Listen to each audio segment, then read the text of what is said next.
close friends na kayo. Alam mo naman siguro kung ano ang meaning ng close friend. Noong una, na ikukwento mo pa sa asawa mo na nagkukwentuhan kayo. Pero yung mga sumunod, hindi na. Itinago mo na.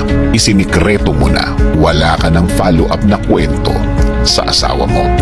Dahil may guilt ng kasama ang ginagawa mo. And yes, alam mong mali. Pero, sige ka pa rin. Since na nagja-jive kayo, nagkakasundo kayo sa mga bagay-bagay sa buhay, ang dating simpleng kwentuhan na ito ay unti-unting lumalalim. Feel na feel mong nagiging iba na ang mga nagiging usapan nyo. Dati, may group kayo.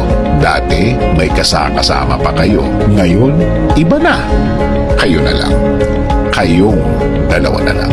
Oo naman, feel niya din yan. Since na noon pa man,